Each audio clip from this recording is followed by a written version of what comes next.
When Jerry asked us if we'd be willing to do an episode of the church's leadership podcast, we were pretty humbled and anxious, as we've never done anything quite like this before. But a topic came to both of us that we thought worth sharing, so we hesitantly agreed.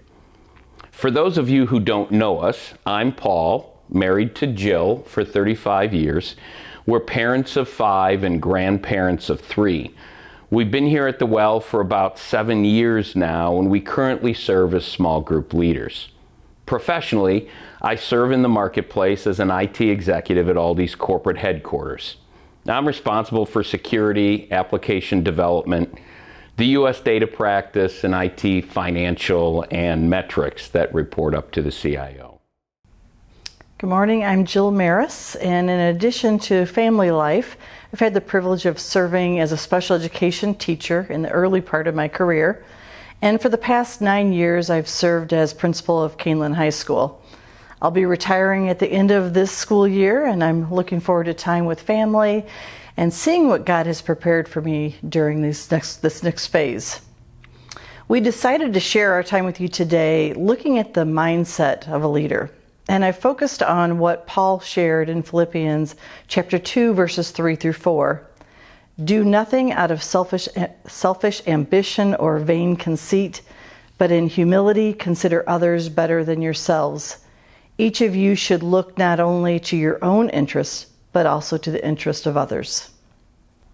Our little discussion this morning is based not only on the leadership principles of Jesus, but on a leadership book that influenced both mine and Jill's career. There's a leadership organization based out of Salt Lake City, Utah, called the Arbinger Institute. A software development partner of mine out of Milwaukee introduced me to it via their book, Leadership and Self-Deception, several years ago.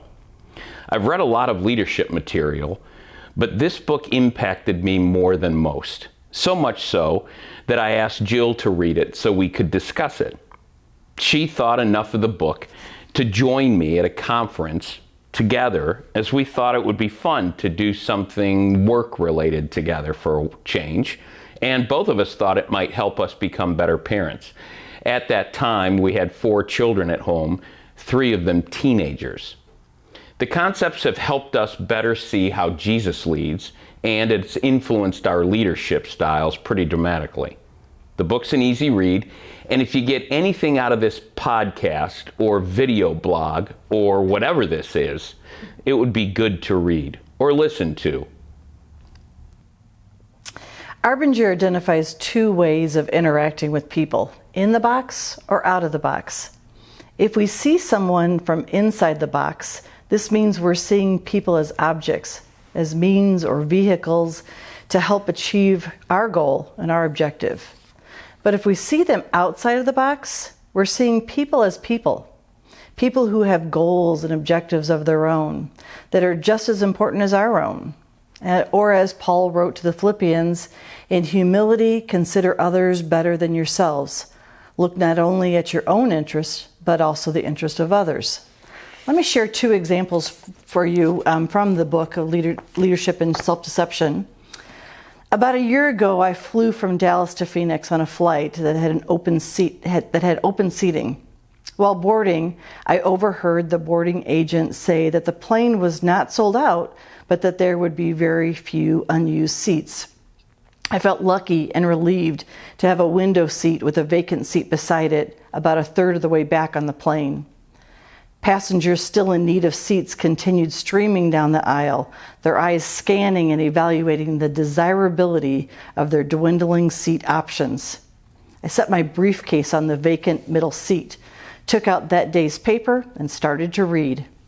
I remember peering over the top corner of the paper at the people, those who were coming down the aisle. At the sight of body language that said my briefcase seat was being considered, I spread the paper wider, making the seat look as undesirable as possible. Do you get the picture? Now compare that experience with this one. About 6 months ago, Nancy and I took a trip to Florida. Somehow there was a mistake in the ticketing process and we weren't seated together. The flight was mostly full, and the flight attendant was having a difficult time trying to find a way to seat us together. As we stood in the aisle trying to figure out a solution, a woman holding a hastily folded newspaper came up behind us from the rear of the plane, and she said, "Excuse me, if you need 2 seats together, I believe the seat next to me is vacant. I'd be happy to sit in one of your seats." 2 situations, similar goal, both looking for a seat. First situation, the man was thinking about himself. He was deceived about the others, and he was seeing them from inside the box as objects. The second situation, the woman saw the couple as people who had a need, and she cared about them, and she was seeing them from outside the box. She was acting Christ-like. Again, leadership has to start by seeing others as people and not their situation. Those who need to lead need to know we are invested in them and that we desire to have a real relationship with them. We need to connect with them first as an individual, and then we can lead them towards the vision and the goal. This isn't just a list of behaviors, but that way of being Christ-like, and from a point of genuine care. I can give you a compliment from inside the box or outside the box, as an object or as a person. The words can be the same, but if it comes from a relationship, it's received entirely differently. People respond primarily to how we are feeling about them on the inside and not how we behave on the outside. They need to know that you care before they allow you to influence. Take a moment. Think of somebody that you are currently experiencing stress or conflict with. Could be your spouse, teenage child, a friend, a colleague, someone on a team that you lead. Got someone? Can you picture them? Now, if you're convinced that they are wrong and you are right, okay, but it could be a clue that you're inside the box with them. If you're in the box with them, you see them as an obstacle, an inconvenience, maybe even a threat. But if you're out of the box and seeing them as another person, another child of God, with goals and objectives of their own, you might engage and ask them where they're coming from without a need to share your view until you understand theirs first. Are you interested in finding out why they're thinking or believing what they're saying, or simply interested in ensuring that you get your point of view out of your mouth? In the plain example, it was a stranger, but usually it's someone that's close to us, at work, in our family, in our personal life. It's those people that's usually causing the stress or frustration. I challenge you to see them as a person and to have a desire to pursue goals, objectives, and dreams, as opposed to seeing them as an obstacle. I challenge you to pursue a new conversation with a Christ-like mindset, seeing them as a person that you care about. At the root of it, leadership is about influence. Influence in the dictionary is defined as the capacity to have an effect on the character, development, or behavior of someone or something. Jesus' life and leadership influenced the world, and still does today, but Jesus didn't lead nor influence through manipulation. He led from a place of caring and loving the people he wanted to lead. At the time we ran into Arbinger, behavior modification techniques were predominant in the leadership space. You can only manage what you measure, for example, or you need to answer the question, what's in it for me, from the staff's perspective. It always seemed to us that behavior modification, whether in the marketplace or school setting, was at best short-sighted, with short-term results, and at worst, a complete waste of everyone's time. We always believed that to get results, to influence people to do something, they had to believe in something from the inside. Maybe a great mission. Yes, definitely. But from our observation, the best teams Teams that consistently produced and lasted with team engagement and enthusiasm always rallied around and believed in their leaders. Well, how does that happen? Jesus' strategy turns out, not surprisingly to us, to be pretty effective. He was out of the box. Now, this is all much easier to say than it is to do. We are naturally in the box, more so than out of it with others. In fact, I've picked up the book now 3 times, picking it up when I'm recognizing myself as more annoyed with people than investing in them. It's tough to be effective as a leader from a position of annoyance, that's for sure. But it's pretty easy to start asking yourself the question, how am I seeing this person? Here's another quick example of what we're trying to talk about with being in the box towards someone else that I think most married couples, at least with children, will relate to. A young married couple with first baby are sleeping in the middle of the night when the child begins to cry from her crib. The man wakes up and lays there, waiting for his wife to get up and tend to the child. But the mother lays still, sleeping. The man thinks to himself, I should get up and tend to my daughter. But he hesitates, waiting to see if his wife jumps first. But she lays still, sleeping away. He begins to get annoyed. And his wife, his young wife, the love of his life, begins to seem just a little bit less of a mother and wife to him. He justifies himself by thinking, I work all day, and I have to get up at 5 a.m. to catch the 6:30 to the city, so both mom and daughter can eat.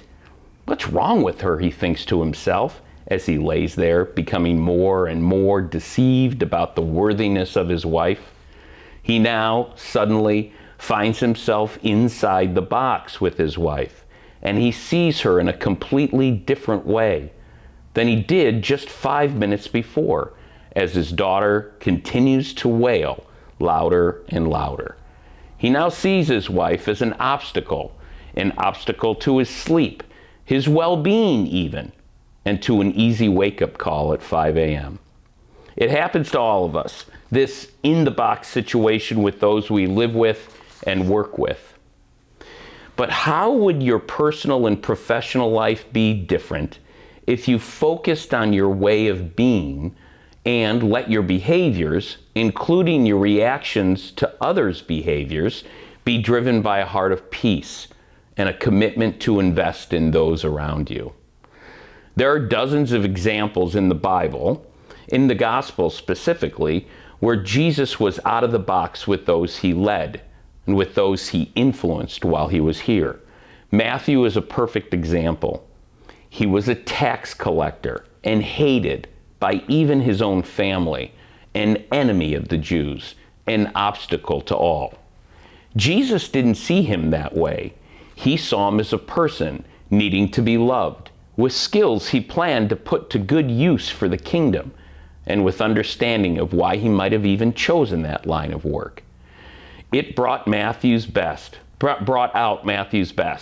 changed him as a man, influenced him, resulting in an amazing life and a gospel that has influenced the world for the kingdom. Consider others better than yourselves and their interests more than your own. It's a tough ask in a fallen world for sure, but leadership is no easy place to be. If you're a leader and you're in it only for yourself, to climb the ladder, to make a bigger paycheck, my guess is you're managing and not leading, and you're likely struggling. By the way, your title has nothing to do with your leadership either. Wherever you find yourself serving, commit to investing in the people God has surrounded you with. Find out what makes them tick, what their priorities are. Serve them and see what happens. Watch them change. Watch yourself change. You might even look forward to getting up on Monday morning. The Big C Church is God's chosen plan for the redemption of the world. There is no plan B, and God needs leadership in the church. Both Jill and I have been blessed by the leadership of Jerry, the entire well staff, and our small group. One of the reasons we settled here is because we know deep in our souls that the leadership here cares for us as people. We can tell, we can feel it. They make it easy to follow. Thanks for the opportunity to share some of our experience. We hope you've been encouraged somehow. Go read the book, and Godspeed.